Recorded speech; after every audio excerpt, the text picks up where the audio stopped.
As-tu déjà formulé des préjugés à l'endroit de quelqu'un, d'une personne, pour te rendre ensuite compte que tu t'es trompé sur toute la ligne? Ce n'est pas un sentiment agréable, n'est-ce pas? Cette humiliation, ça fait mal. Eh bien, je crois que nous sommes tous d'accord que c'est un comportement dangereux. Et c'est de ça que j'ai envie de parler aujourd'hui. Les préjugés, l'impatience que nous avons lorsque nous écoutons quelqu'un.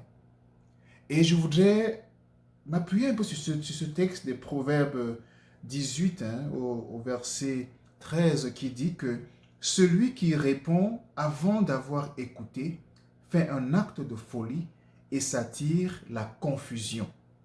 Celui qui répond avant d'avoir écouté fait un acte de folie et s'attire la confusion.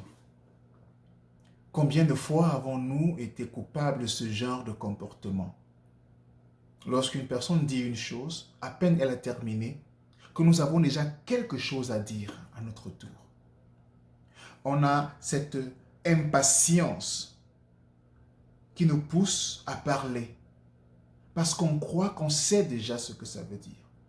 C'est un peu comme un enfant qui vient dire à son père, maman a fait ceci, maman a fait cela. Ou bien maman a dit ceci, maman a dit cela. Et le père dit à son fils, non, c'est pas ce qu'elle voulait dire. Je connais très bien ta mère.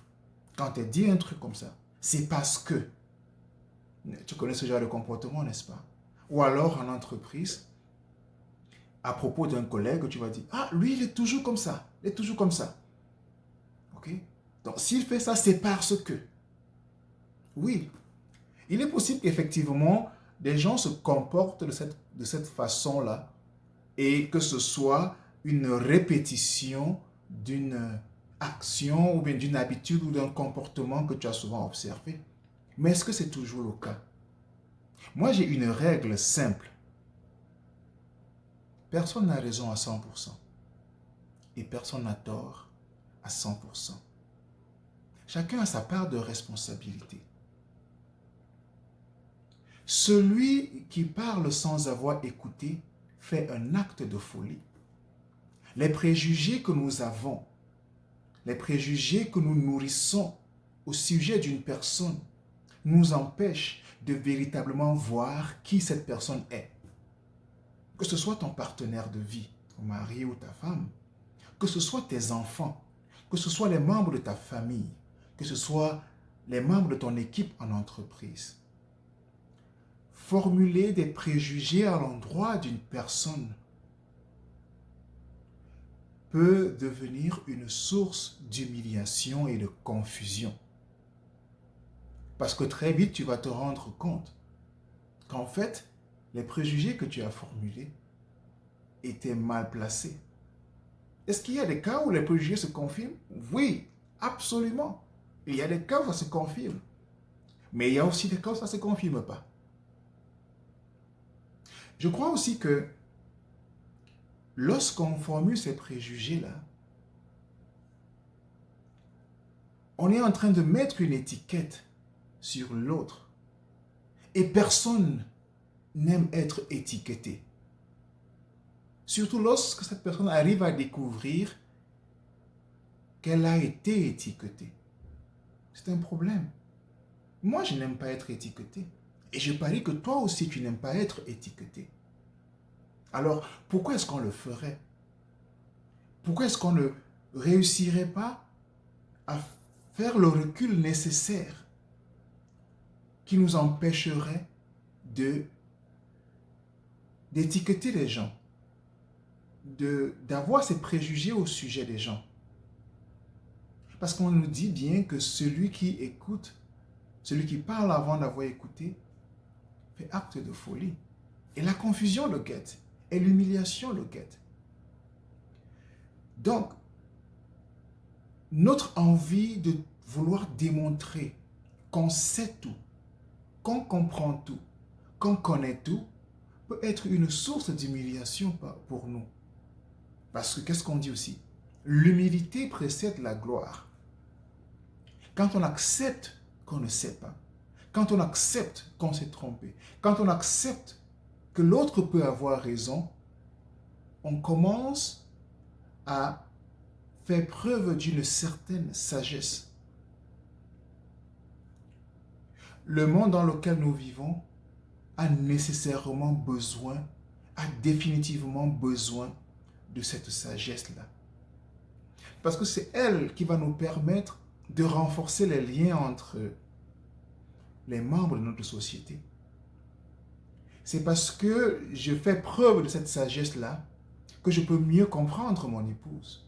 C'est parce qu'elle fait preuve de cette sagesse qu'elle peut mieux me comprendre. C'est parce que je fais preuve de cette sagesse que je peux mieux comprendre mon collègue. Et ça me permet d'avoir une forme d'empathie. Parce que lorsque je juge l'autre, je ne sais pas, ou bien lorsque je préjuge l'autre, je ne sais pas dans quelle situation il se trouve. Je ne sais pas dans quelle situation elle se trouve. Je ne sais pas quelle difficulté elle a rencontrée.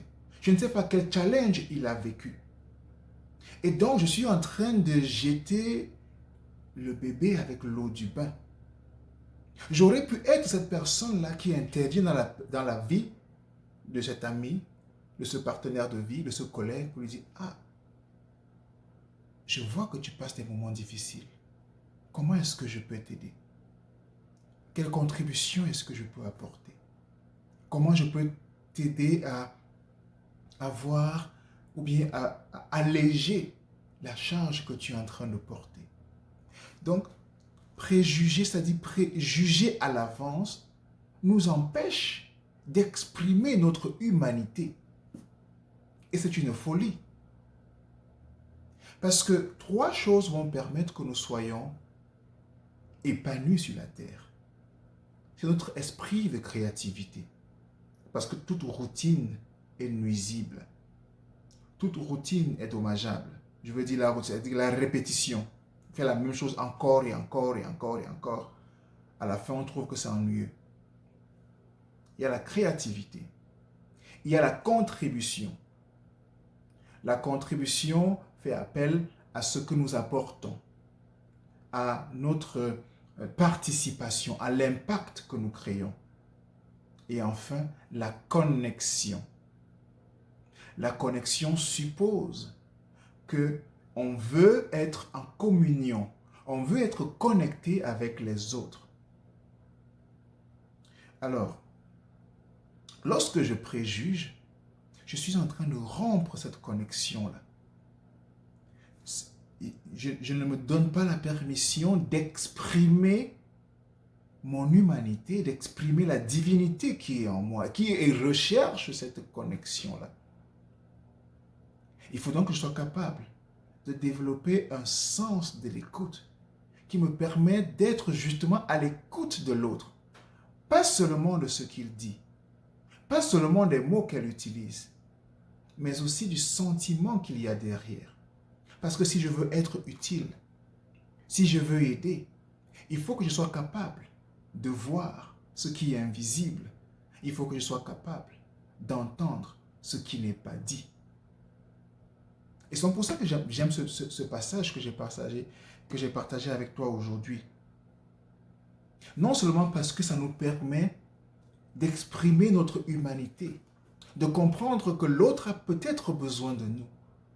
L'autre a peut-être besoin de notre assistance, de notre contribution, de notre avis. Et quand je parle d'avis, ça me fait un peu sourire parce que nous les hommes, parfois, on accuse nos dames, on accuse nos femmes de bavarder un peu trop. Et on a l'impression qu'elles vont trop dans les détails, qu'elles nous disent des choses qu'on n'a pas envie de savoir.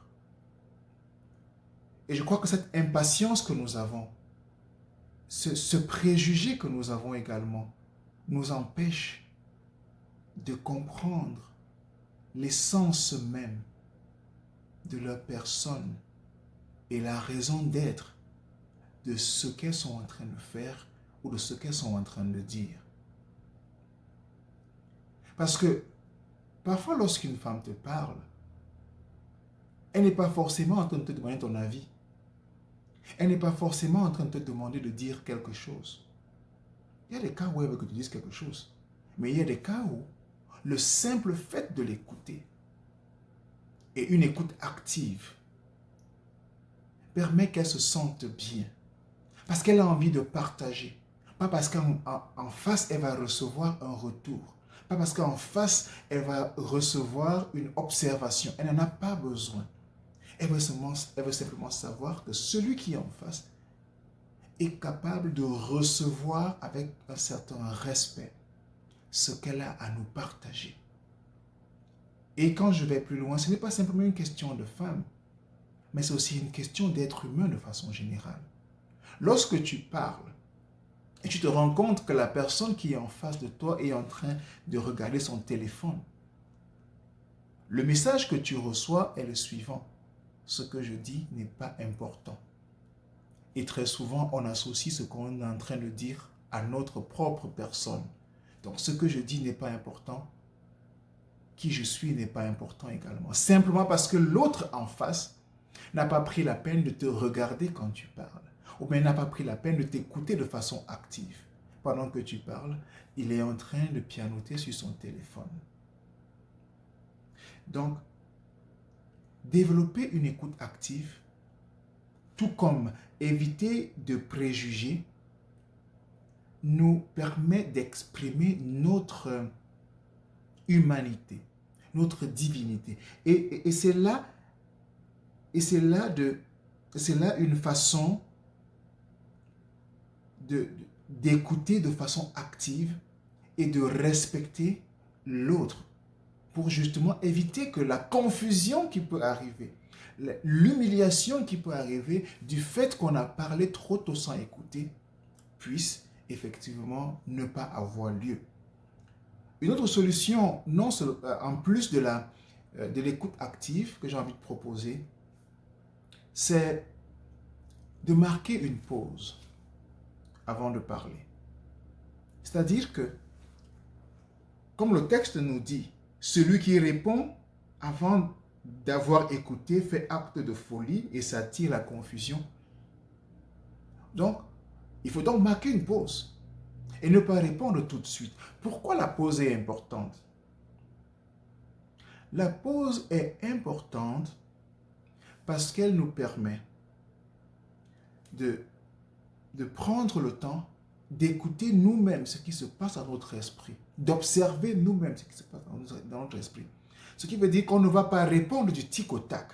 Si une réponse, mais si une réaction se prépare dans notre esprit, du fait de la pause que l'on a marquée, on a maintenant la possibilité de se dire, non, ce que je suis en train de penser, ce n'est pas la chose à dire. Dans la situation présente, si je dis ce que j'ai dans l'esprit, ça va plutôt verser de l'huile sur du feu. Je ferais mieux de ne pas le dire. Je ferais mieux de ne pas le faire. C'est à cela que sert la pause. La pause sert aussi à se rendre compte que l'autre a effectivement terminé de parler. Parce que les gens prennent souvent un petit moment avant de continuer leur phrase, avant de continuer leurs propos. Et donc, si justement cette personne a pris un petit temps, quelques secondes pour relancer ce qu'elle est en train de dire, et justement on intervient à ce niveau-là, ça fait problème. Or, lorsqu'on marque une pause, on se rassure que, on a bien compris ce que l'autre est en train de dire. 2, il a terminé de parler, et nous on peut parler maintenant.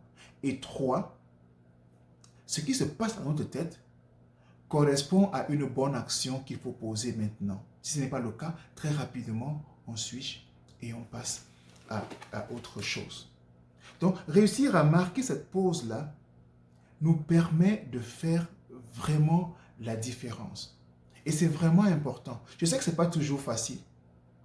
Et c'est d'autant plus important que si tu es un vendeur, par exemple, lorsque tu es en face d'un prospect, c'est bien de marquer cette pause pour que tu ne sois pas en train de parler en même temps que ton prospect. Ça te permet aussi de bien comprendre ce que le prospect a à dire Et ça lui donne le message selon lequel tu prends au sérieux ce qu'il est en train de dire ou ce qu'il est en train de faire. Ok? Et la troisième chose que j'ai envie de dire, c'est que il faut accepter qu'on n'aura pas toujours raison. Il faut accepter qu'on n'aura pas toujours raison. Parce que parfois, lorsqu'on veut parler vite, avant même d'avoir écouté, c'est parce qu'on s'est dit, je sais ce que tu as à dire. Je sais ce que tu penses. Et laisse-moi très vite te dire ce que moi je pense. Parce que ce que je dis, c'est ce qui est vrai. C'est ce qui est juste. Non, on n'aura pas toujours raison. Je l'ai dit un peu plus tôt. Mon principe est simple. On n'a pas tort à 100%. On n'a pas raison à 100%. Chacun a sa part de responsabilité. Tu peux ne pas être d'accord avec ça, mais c'est le principe que moi j'applique. Et ça me permet de prendre un peu de recul à chaque fois et de prendre la bonne décision. Parce que si je comprends que je n'ai pas tort à 100%, je n'ai pas raison à 100%, ça veut dire que l'autre a aussi raison parfois, ou bien à un certain moment, ou bien à un certain pourcentage. Ça veut donc dire que chacun de nous a quelque chose à faire, chacun de nous a sa part de responsabilité, chacun de nous a sa part de contribution. Et quand on parle de responsabilité, il faut bien voir comment le mot est conçu. Réponse, habilité, l'habileté, la capacité à répondre. Okay? Donc, lorsqu'une situation se présente, quelle est ta responsabilité? Pas parce que tu es celui qui est à l'origine de la situation, mais parce que tu as la possibilité, le pouvoir de répondre, d'accorder à cette situation une réponse positive. D'accord?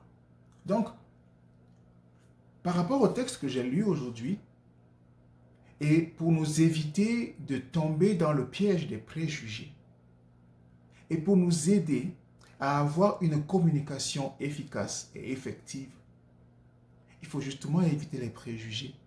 Il faut justement marquer une pause avant de dire ce qu'on a à dire.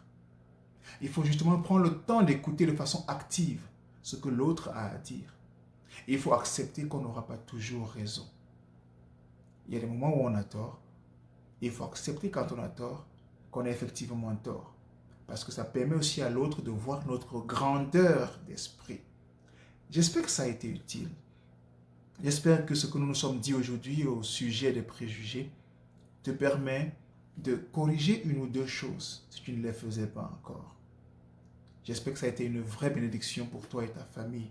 Et n'oublie pas, tu peux t'abonner à cette chaîne. Je souhaite que tu t'abonnes à cette chaîne et que tu sois au courant de toutes les vidéos qui arrivent. Parce que mon travail, mon rôle et ma mission est d'aller à chaque fois chercher des messages qui peuvent te permettre de grandir. Des messages qui seront une véritable source de bénédiction pour toi, pour ta famille, pour les personnes qui sont autour de toi. Je te souhaite une excellente journée et au plaisir de te parler très bientôt. Abonne-toi et active la cloche pour recevoir les notifications lorsqu'une nouvelle vidéo est publiée. À bientôt. Ciao.